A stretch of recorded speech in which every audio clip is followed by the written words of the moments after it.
Hey guys, it's Cameron for Big Brother 19, episode 37, and once again, I was looking forward to this episode, but mainly just because of the fact that things are really starting to wrap up here. I was interested in seeing how things were going to go on from here, but I also wasn't, mainly because we now have Paul being the HOH, and I really didn't know how it was going to play out, and I have to say that while we did get some entertaining stuff in this episode, there really wasn't much to talk about here. This was an extremely rushed episode, one of the most rushed Final Four episodes I think I've ever seen. I mean, they really just zipped through everything way too quickly, and there really wasn't any time to really process what the strategy here was. I mean, I think we can kind of, infer what it was, but it wasn't like they didn't really show what it really was, so I don't really have a ton to say about this one, but I guess we're just going to get into it right now. So before I talk about everything that does go down, I do want to get into the jury because by far that was the best part of this episode. As usual, I say this every single season, but honestly, if they would just take off that pointless Friday episode of, oh, do you remember when we did this? And do you remember when we did this? And things like that,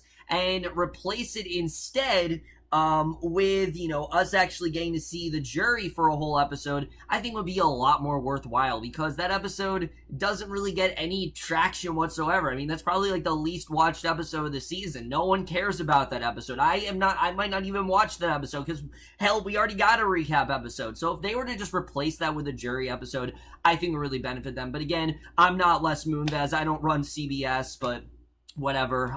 Either way, the jury was a lot of fun to watch, mainly because of how dumb some of them are. I mean, just Matt and Raven in general. The fact that they actually think that they were instrumental in some of the evictions that what Paul had with them was the real final two. I mean, can you be any more dense? Like, you're in the jury house. Obviously, the plan was not to take you to the final two. If that was actually the case, you wouldn't be sitting here. Paul orchestrated everything, and the fact that they actually thought that he was legit about it and still in the jury house are thinking that just shows how dumb they are and also how much they really didn't know what the hell was going on in the game. And honestly, I have to give it to Mark and Elena, who I will admit throughout most of the game didn't really know the full, idea of what was going on, but it seems like since they've been in the jury house, they do actually have a good read on the game, and I definitely did like seeing that, so I think they're definitely going to vote fairly. As far as Jason goes, I just don't get this. How do you not figure it out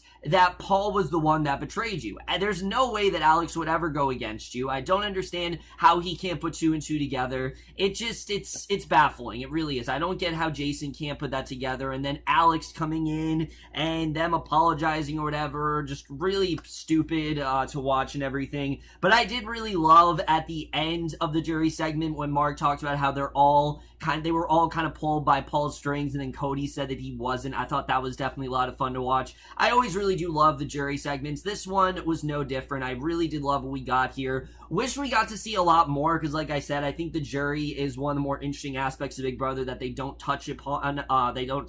Enough.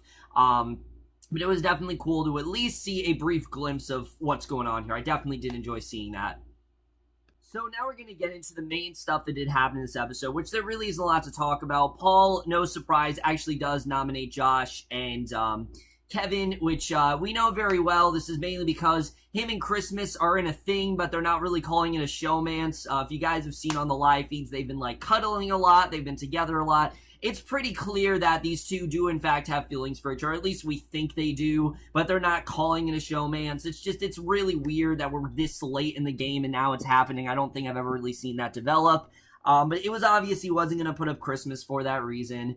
So we get to the POV, which you can tell that Paul's very adamant about getting Kevin out, which honestly, I don't understand Paul's mentality here. I really don't, because if I was Paul and I was in the position that he was in, I would be thinking that I would absolutely be able to beat someone like Kevin because he hasn't done anything. He's listened to what I said the entire game. He doesn't have any comp wins or anything really to back him up. All he has to back him up is his good heart, his humor, and really just how entertaining he was. Other than that, he has absolutely nothing to back him up. He hasn't won a single comp. None of the evictions have been because of him. I mean, Kevin really hasn't done anything. So I don't understand why Paul thinks that, oh, I can't possibly beat Kevin. And anyways, guys, let's go back to the first week of this game. You guys remember when Paul was forced to give out friendship bracelets and he had to basically interview each of the house guests, and he even said that he was at a 10, Josh is at an 11, and if if they're both sitting together, one of them's going to go to jail.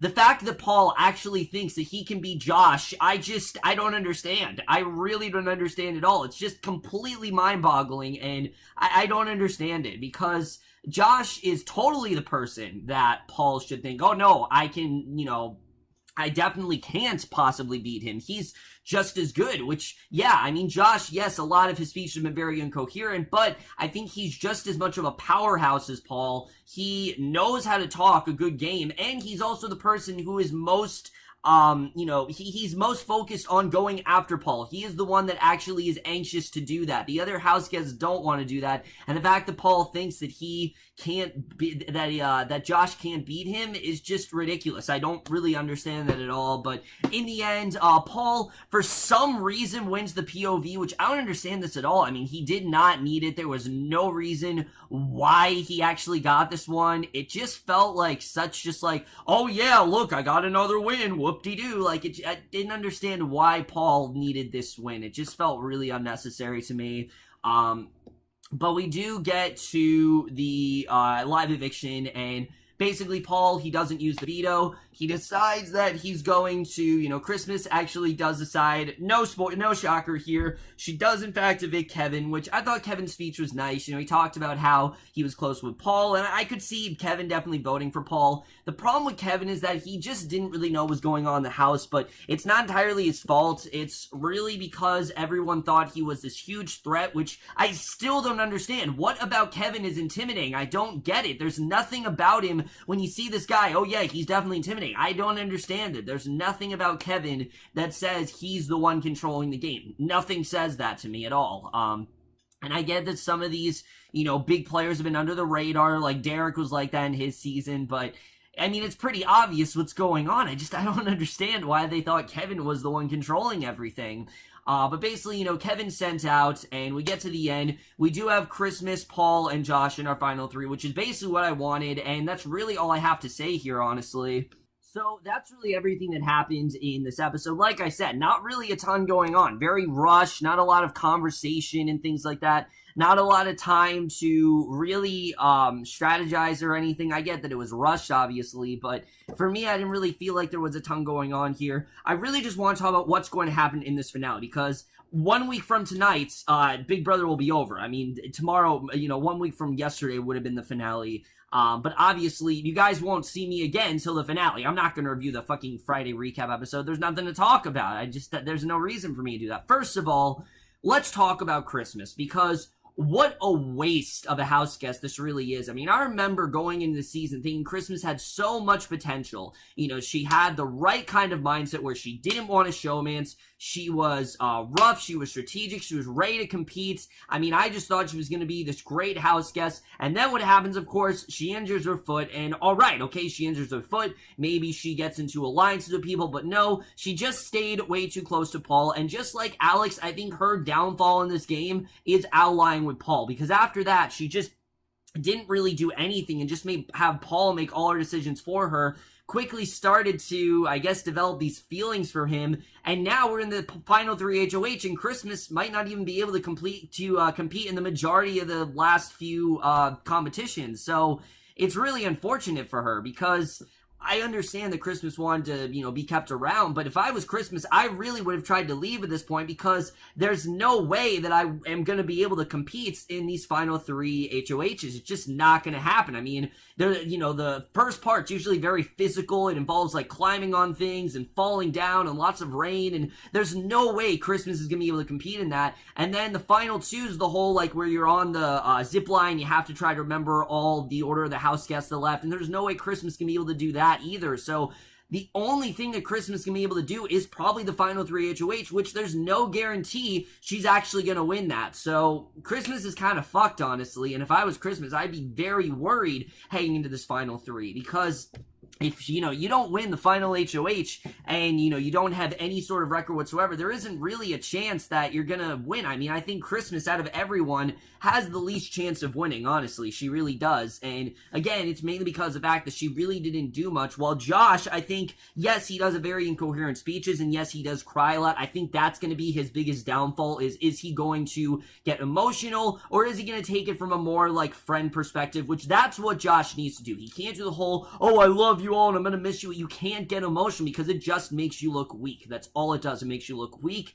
It makes you look like you just follow Paul around. It doesn't make it look like you actually are this mastermind. Paul, on the other hand, can do that very well. The problem with Paul is that he really is starting to single-handedly ruin his game by all of these, fake goodbye messages where he talks about how he had no idea what happened, which at this point, I just don't understand. We're in the final four. Come on, Paul. What is the point of doing this? Especially when we get to the finale. If Paul's going to say that I was the mastermind, how are you going to own up to that? What evidence is there to show that you were the mastermind behind all this? What can you do? I mean, again, the jury probably isn't going to think this hard because most of them are complete idiots except for maybe Cody, Mark, and Elena. Other than that, they're probably not going to think this hard.